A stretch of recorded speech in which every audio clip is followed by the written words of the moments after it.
dito po sa pag-uusapan po nating balita, iiyak ang mga tatanga-tangang DDS po dito. No? Kasi sinasabi po ngayon dito po sa balita ng politiko, mukhang kompleto na po yung kinakailangan bilang para po ma-impeach itong si Vice President Sara Duterte. Nasa 200 kongresista na daw po ang siguradong pipirma dito po sa impeachment complaint kay Sara Duterte. Pero syempre, hindi na po yan kaagad-agad mangyayari. Kailangan pong dumaan sa tamang proseso at alam naman po natin yon.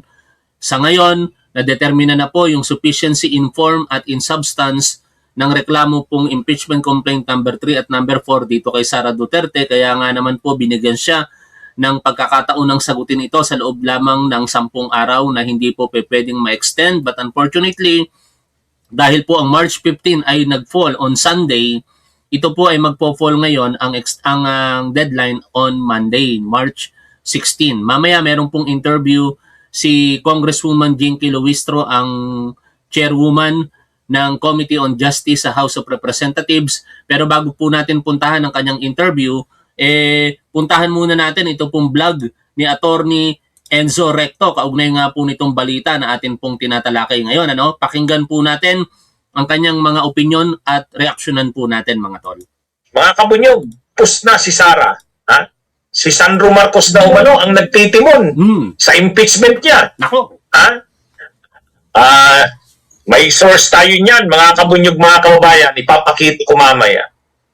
Kaya, kung doon lang sa mga kabunyog, kung doon lang sa pagpasa sa kamera, 100% na tayo, lusot na ito. Sigurado na. Lusot na ito sa kamera, sa House of Representatives. Ibig sabihin, sa ikalawang pagkakataon sa kasaysayan po ng Office of the Vice President, meron pong dalawang beses na na-impeach at isang tao po ito. Ito po si Vice President Sara Duterte, or dapat ang tawag po natin sa kanya na ngayon ay President wannabe Sara Duterte.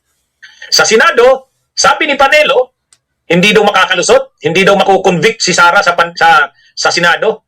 Pero sa tingin ko, huwag magsalita ng patapos si Panelo.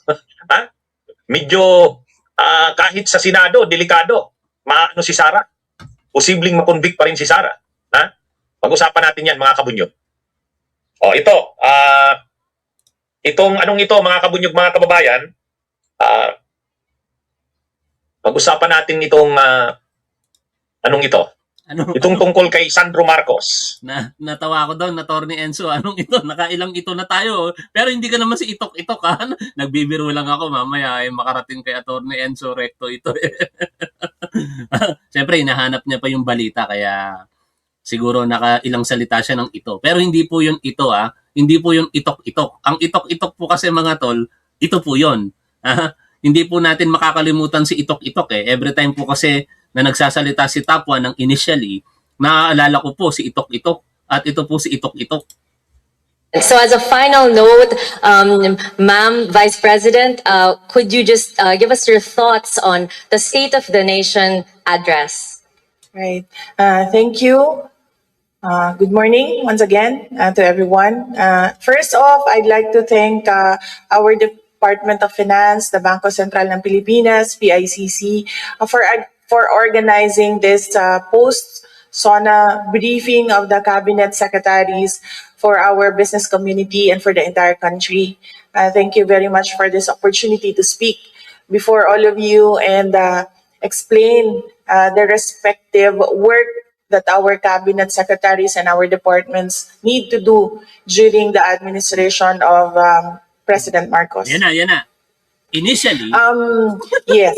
So initially, the State of the Nation of President Marcos, I think everyone or many of those who do not understand economic numbers were overwhelmed with the numbers in the first part of the speech. That was, I think, the reason why it took a long time for people to start. Itok-atok.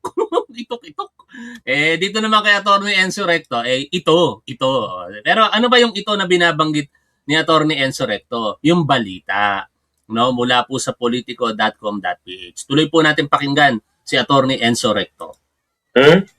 may 200 plus na umanong kongresista na nakuha si Sandro Marcos. Ooh. Yan ha, 200 plus ng kongresista ang nakuha ni Sandro Marcos na pipirma o susuporta sa impeachment ni Sara. Saan galing ang balitang yan?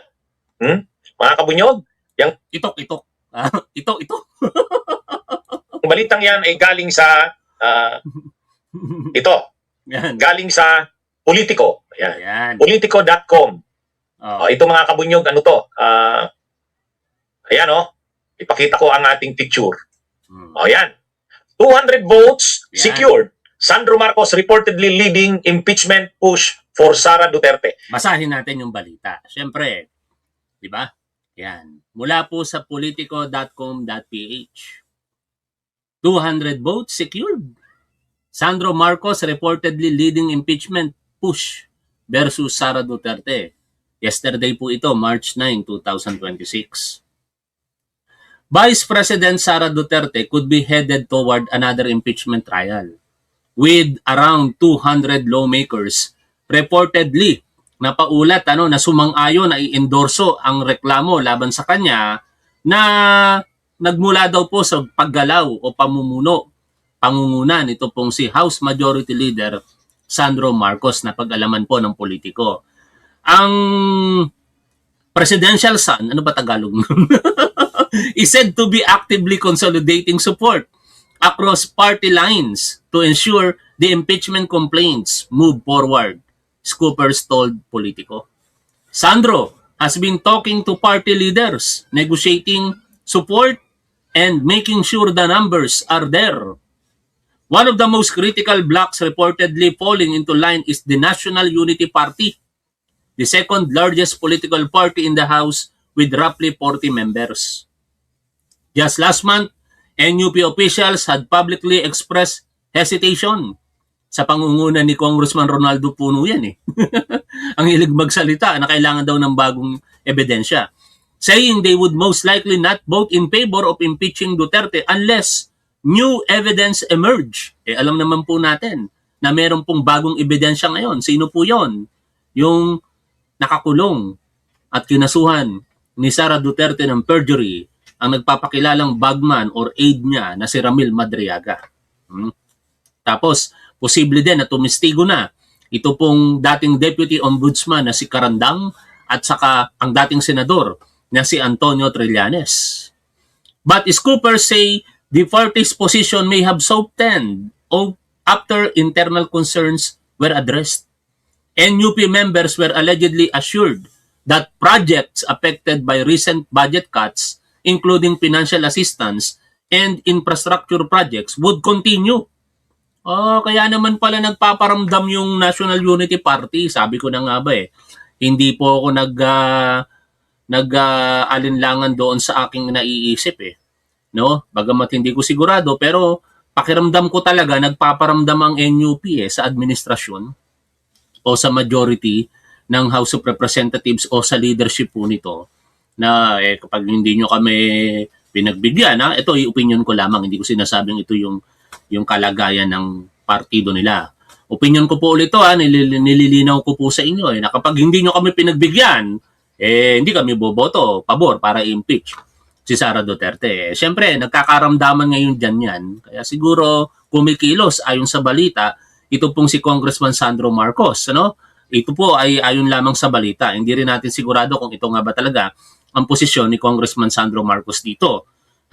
NUP members were allegedly assured that projects affected by recent budget cuts, including financial assistance and infrastructure projects, would continue. The message was clear. If the projects move forward, the votes follow.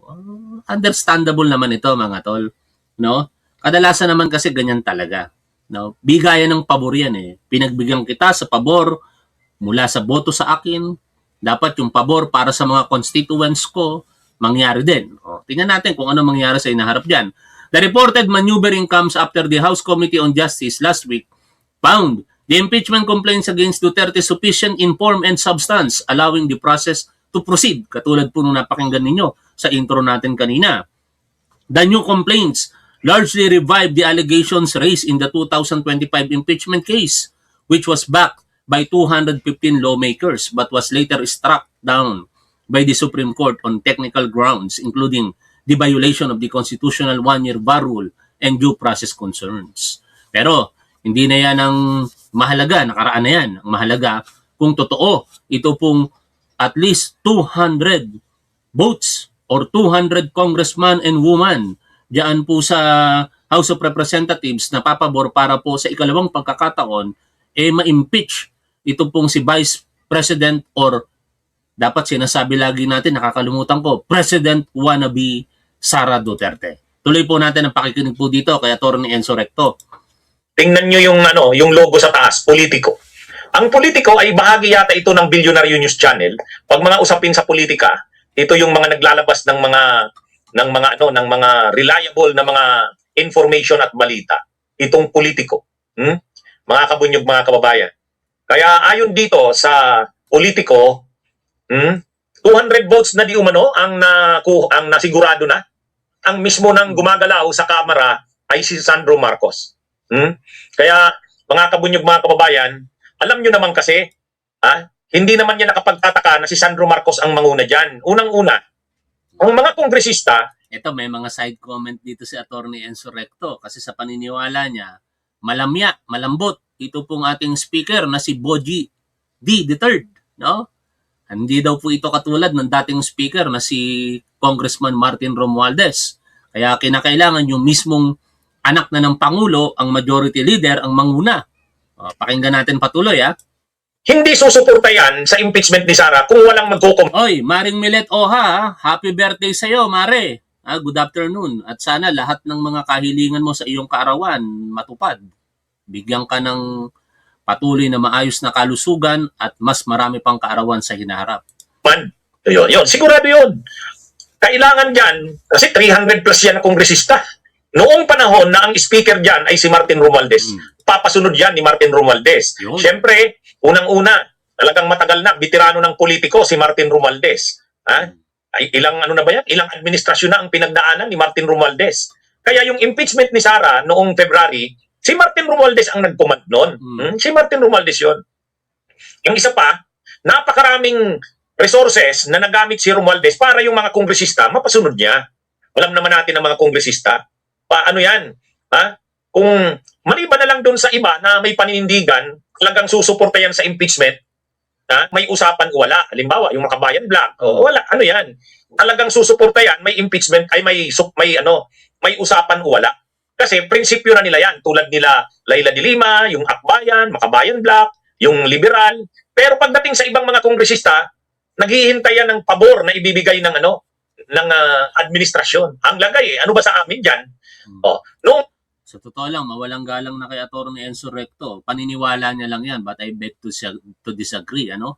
Kasi marami rin namang mga matutuwid na mga kongresista. Kung maraming mga balasubas dyan na nag-aantay ng kapalit, marami din namang mga matutuwid. At hindi naman porket miyembro ng Makabayan Black or lehitimong oposisyon, bida na sila lang yung may paninindigan. Kaya mawalang galang na kay Atty. Enzo Recto, I beg to disagree on that statement. At maging pero lang tayo. Kasi sa bagay, mauunawaan naman natin si Atty. Recto dahil alam naman natin na siya po'y dilaw. Alam naman po natin na ang kanyang political leaning ay para po sa kanyang mga binabanggit na mga politiko. Kung panahon ni Romualdez na ikukumad niya yan. Kaya tingnan niyo yung nakuhang boto noon. 260 yun 260 yung pumirma doon sa impeachment ni Sara noong 2025. Maraming salamat, Elnora Estacio, sa inyo pong super sticker. Salamat po sa blessing. February 5, 2025, kaagad-agad. Ganun ang nakuhang perma. Ngayon, ito kasing bagong speaker, si Boji D, mabait masyado Mabait masyado. Masyadong malambot. Ang style ng pamumuno niya sa Kamara, masyadong mabait, malumanay. Ang problema sa mga kongresista, kailangan mo kinukumad Lalo na tungkol dito sa impeachment ni Sara. Kailangan may command. Kaya lang, unawain din natin si Boji D, yung speaker ngayon ng Kamara. Ang pag sinabi mo kasing kailangan sumunod yung mga kongresista, pag nakiusap ka sa mga kongresista, tatanungin ka ng mga kongresista, babalikan ka ng mga kongresista yung pabor na hinihingi rin nila sa'yo. So kung ikaw yung speaker ng Kamara, papasunurin mo yung mga kasamahan mong kongresista para sumuporta sa impeachment ni Sara, ang ano niya, kapalit niyan, pabor. Ano naman yung bilang speaker, ano naman yung ibibigay mong pabor sa kongresista? Ano yan eh? Ha? Parang lumalabas tuloy na sa pamumuno ng mga nakaraang administrasyon, ganyan ang galawan. Di ibig sabihin, Atty. Enzo Recto sa pamumuno ng administrasyon ni Aquino, ganyan din. Pero siyempre, paniniwala ni Atty. Enzo Recto yan at may basihan din naman siguro siya, kaya niya nasasabi yan. Pero wag natin lahatin, ano? Wag natin lahatin na with the exceptions of Makabayan Black, nila Leila de Lima at ng iba pang mga binanggit niya, sila lamang po yung may paninindigan. Naniniwala po ako na marami pong mga kongresista pa rin ang maninindigan kung ano po yung tama at dapat. No, hindi dahil merong kapalit na inaantay, kung hindi nakikita nila na meron talagang pananagutan o may mga katanungan, alegasyon dito po kay Sara Duterte na dapat sagutin, at mangyayari lamang po iyon kung magkakaroon po ng full-blown trial sa Senado, at yon ay mangyayari kung sila po ay boboto pabor para po i-impeach diyan po sa House of Representatives ito pong si Vice President Sara Duterte. Anyway, nililinaw ko lamang po yan po ay opinyon ni Atty. Enzo Recto, kaya hindi po natin sinasabing mali po yan. Ang sinasabi ko lamang po sa aking opinyon, hindi po ako naniniwala na other than doon sa mga binanggit niyang mga kongresista ay sila lamang yung merong paninindigan, and perhaps the rest of the congressman ay may inaantay pong kapalit para lamang po pumabor na sipain, ay hindi, na ipatalsikin ito pong si Sara Duterte, ang president wannabe. Ngayon, pakinggan na po natin ang interview kay attorney o rather Congresswoman Jinky Luistro, ang tumatayong chairman or chairwoman ng Committee on Justice. Ating Vice President was received on March 5. Ulitin natin. Kailan po mag-e-end yung 10 That's days for the Vice President to submit her response? Yung notice natin sa ating Vice President was received on March 5, no? And the 10th calendar day, Yan. not session day, Mm-mm. will be on March 15. Yan. But since March 15 is a Sunday, under the law, the next working day should be considered as the last day. So that should be March 16. So March 16 is the last day for the VP to submit, no?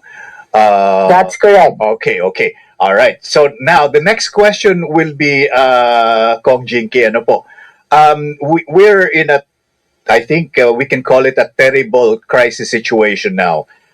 Palagay po ba ninyo it's still very timely and we should still proceed with the impeachment proceedings against the Vice President?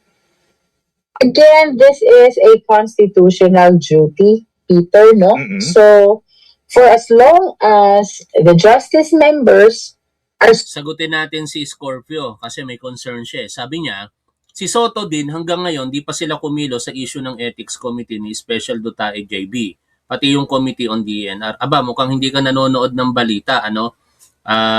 Scorpio, wag lagi sa mga vlogger na katulad po namin. Ano? Ang Committee on Ethics ay kumilos na last week sa pamumuno ni Senator JB Ejercito, no, na tinatawag mong Dutae. Pero I beg to disagree, no, kasi ako'y supporter talaga ni Senator JB Ejercito.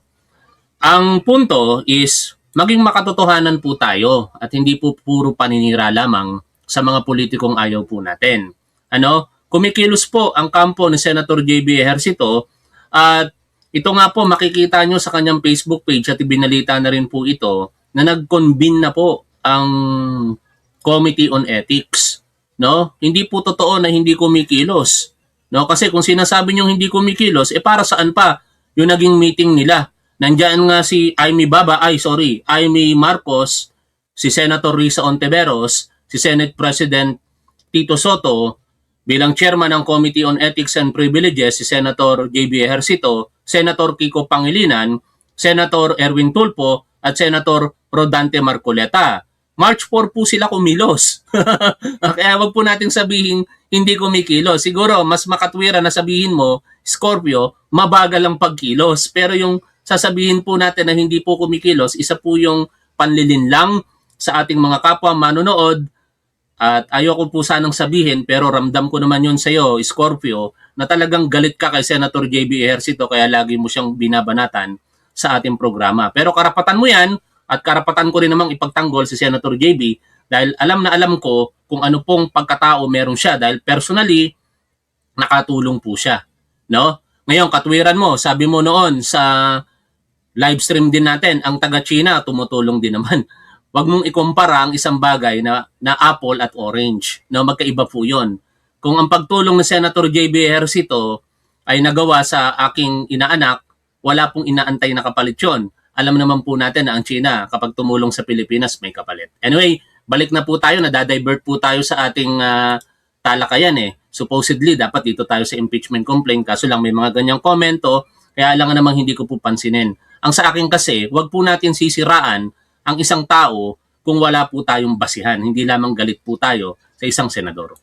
Supporting the required number of votes in the proceeding before the Justice Committee, from my end, I have no other option but to proceed. No, of course we are addressing as well the repercussions of the internet. Alam mo, Scorpio, kung gusto mong banatan ng Committee on Ethics, wag lamang yung chairman. Membro po dyan ang Senate President Tito Soto, si Senator Risa Ontiveros na hinahangaan mo, no, miyembro dyan. Si Senator Kiko Pangilinan na hinahangaan mo, miyembro dyan. Kaya sana maging makatwiran po tayo sa pagkokomento. National crisis, and I wish to commend the government because I think they're prompt in coming up with the necessary executive order, and even the lower and the upper house in coming up with measures to be able to control the effect of this international crisis in as far as our Ayos si Congresswoman Jing Tilawistro, makasingit lang ako out of topic Moving pero naka-ring light. Bagay, maunawaan talaga natin kasi tayong mga kalalakihan. Ako basically di ako cautious sa itsura ko eh. Kahit kagigising ko lang, kahit may muta-muta pa ako, pwede akong marap ng camera. Pero kayong mga kababaihan, syempre kahit paano dapat presentable. Kaya ang pagbibigay ng ilaw sa harapan ng camera nakakaganda naman, no? Tingnan niyo naman ang aura dito nitong si Congresswoman Jinky Luistro, no? Na sinisingil ni Sara Duterte ng 8 milyong piso. Gusto kong marinig muli ang pahayag diyan ni Congresswoman Luistro, pero naniniwala ako na walang pagkakautang ang mag-asawang Luistro dito po sa asawa ni Sara Duterte na si Mans Carpio. Tuloy tayo rito na out of topic tayo na naman 2 beses na 'yon. Alam niyo nung ako'y nagtuturo, ayoko sa lahat ng out of topic. No, pagka ang mga estudyante ko nagpapapansin, tapos out of topic, hindi ko pinapansin. Minsan pinapagalitan ko pa eh. Philippine economy and even the basic needs of our countrymen are concerned. Okay. Let's concentrate po on the measures na nabanggit po ninyo, no? We're not counting days, no, to address this crisis.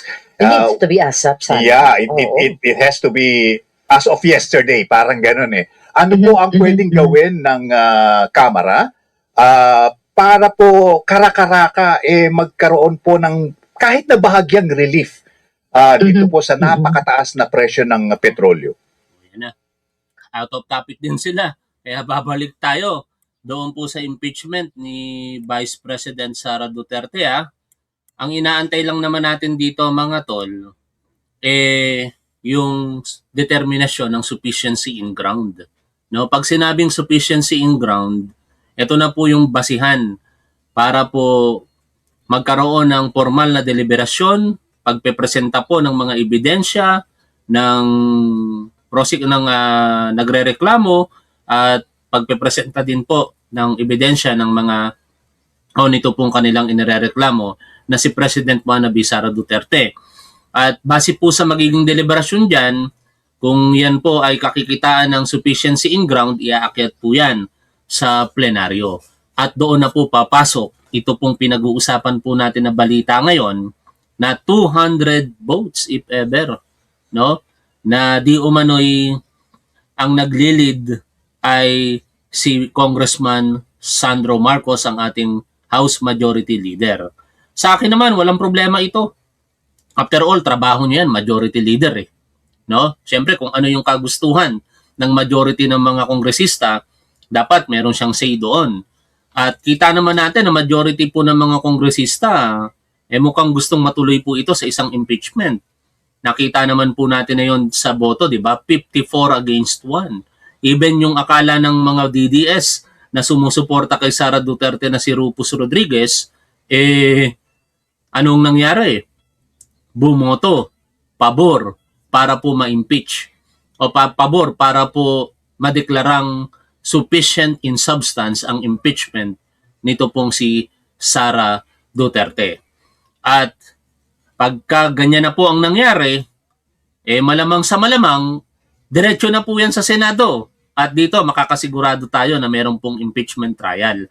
Kasi ipinangako na po ito ni Senate President Tito Soto na kapag ka na-impeach sa House of Representatives, ito pong impeachment complaint or ito pong si Sara Duterte ay forthwith sisimulan po sa Senado ang trial. No? Hindi po niya gagawin yung katulad ng ginawa nitong si dating Senate President Chis Escudero. Pero dito na tayo magkakaroon ng problema ngayon sa Senado.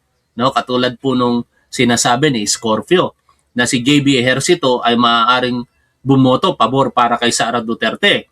At ako'y nararamdaman ko rin naman yan No? Pero sa huli, tingin ko kung talagang magkakalabasan ng ebidensya, pakikinggan nitong si Ejercito ang tinig ng taong bayan. Hindi dahil kaibigan ni Ejercito ang tatay nitong si Sara Duterte kasi very outspoken naman diyan si JB no? Ang kanyang kaibigan hindi po si Sara Duterte, hindi niya nga daw nakakausap ito Ang nakakausap niya at kaibigan niya talaga ay si Rodrigo Duterte. O dahil nga kaibigan ng tatay, posible na pumabor talaga itong si JB para hindi ma-impeach itong si Sara Duterte. Ngunit kung talagang overwhelming ang evidence, kung kitang-kita na meron pong tinatagong yaman itong si Sara Duterte, malaking katangahan na po yun para sa isang senador na ikaw po'y boboto pa rin para i-acquit siya kung alam mo naman na ang ebidensya laban dito ay talagang overwhelming.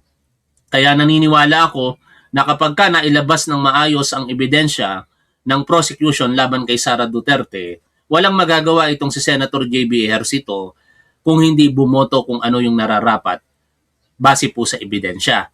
Ngayon, merong paliwanag ito pong si Attorney Enzo Recto, ang kanya namang sapantaha dito, hindi daw makakatanggi itong si Senator JB Ejercito kasi tatawag daw po sa kanya yung kanyang tatay na si dating Pangulong Joseph Ejercito Estrada para bumoto nang hindi po i-convict si Sara Duterte. Pero ito lang ang masasabi ko sa inyo, no? Since from time to time nakakausap ko si Senator JB Ejercito, mali po si Attorney Enzo Recto sa sinasabi niya rito na ang impluwensya ng tatay nito pong si JB ang magbibigay ng desisyon kay JB kung ano ang gagawin niya sa promulgation ng impeachment complaint nito pong si Sara Duterte o yung verdict At malakas ang paniniwala ko na kung ano yung sinasabi sa akin ni JB Ejercito, yun po yung kanyang gagawin. At ito po ay bumase sa ebidensya.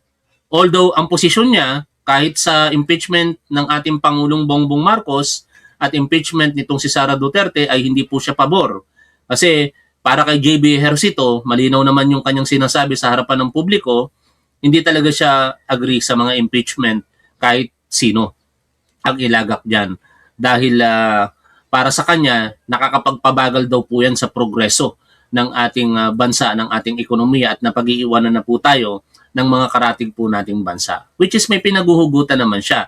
Kaso lang syempre, on the contrary, dahil ako hindi rin sang-ayon doon, hindi naman pwedeng alam muna na meron pong dapat papanagutan ang isang impeachable officer tapos hindi mo pa rin i-impeach. Yan yung only reason, only way para po mapanagot sila, di ba? Hindi mo nga sila pwedeng sampahan ng kasong kriminal kasi they are impeachable officer. Kaya sa pamamagitan ng impeachment na nakatakda naman po sa ating saligang batas, dapat kung meron silang ginawang hindi tama, managot sila.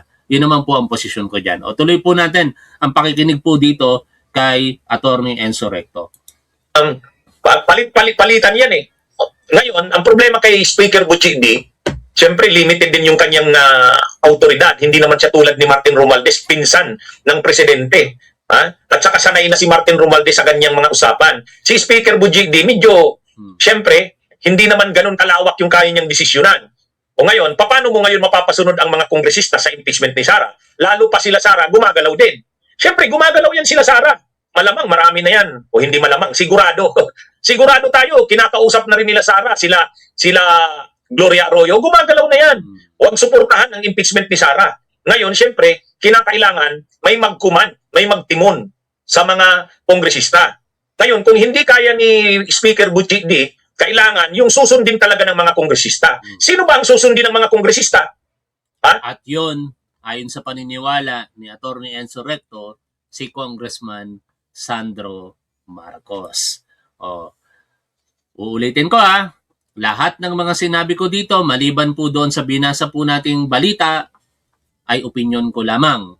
Maaring tama kayo, mali ako, sabi nung isang vlogger na artista na si Andre Agassi, ano ba yung pangalan? Carlos Agassi, mali ako, tama kayo, pero sa paniniwala ko, mali kayo, tama ako. Ganun lang po yun.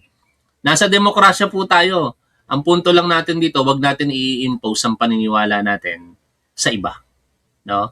Magsalita tayo para humikayat, pero wag po natin ipilit ang paniniwala po natin sa kapwa po natin Pilipino.